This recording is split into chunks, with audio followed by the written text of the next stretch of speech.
શિક્ષણ એ સમાજ ઉન્નતિનો પાયો છે. શિક્ષિત બનો, સંગઠિત રહો, સંઘર્ષ કરો ના ઉદ્દેશ સાથે સુરત જિલ્લાના પલસાણા તાલુકાના ગંગાધરા ગામ સ્થિત શિવશક્તિ રામદેવ મંદિર અલખધામ ખાતે વિનામૂલ્યે નોટબુક વિતરણ કાર્યક્રમ યોજાયો. કાર્યક્રમમાં સમાજના આગેવાનો, વડીલો, યુવાનો અને મોટી સંખ્યામાં વિદ્યાર્થીઓ ઉપસ્થિત રહ્યા. શ્રી હરિબાવા સેવક સંઘ રૂપ ગુજરાત દ્વારા વર્ષ 2022થી સતત શિક્ષણલક્ષી સેવા પ્રવૃત્તિઓ હાથ ધરવામાં આવી રહી છે. આ સેવા યજ્ઞ અંતર્ગત આ વર્ષે 144 સહભાગીઓના સહકારથી સમગ્ર ગુજરાતમાં 600થી વધુ વિદ્યાર્થીઓએ શૈક્ષણિક લાભ પહોંચાડવામાં આવ્યો છે. કાર્યક્રમ દરમિયાન જરૂરિયાતમંદ અને આર્થિક રીતે નબળા પરિવારોના વિદ્યાર્થીઓને ફૂલસ્કેપ સાઇઝની 8 નોટબુક વિનામૂલ્યે આપવામાં આવી હતી.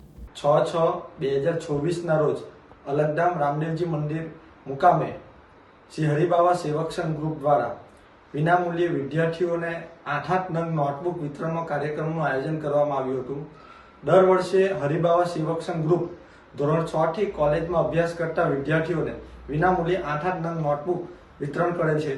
મિત્રો, હરિબાવા સેવક સંઘ ગ્રુપ એકમાત્ર વોટ્સઅપ ગ્રુપ છે. વોટ્સઅપ ગ્રુપના માધ્યમથી હરિબાવાનો મહિમા આ દેશથી પરદેશ પહોંચાડવાના મુખ્ય ઉદ્દેશ સાથે હરિબાવા સેવક સંઘ ગ્રુપ કેલેન્ડર વિતરણ ઘરે ઘરે કરે છે, નોટબુક વિતરણ કરે છે.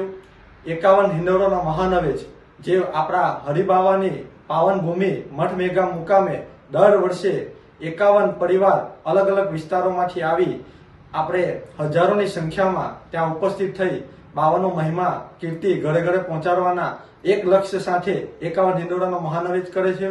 દર્દીઓને ફળ અને બિસ્કિટનું કીટ વિતરણ કરી આરોગ્યના ક્ષેત્રે પણ હરિબાવા સેવક સંઘ ગ્રુપ કાર્ય કરે છે.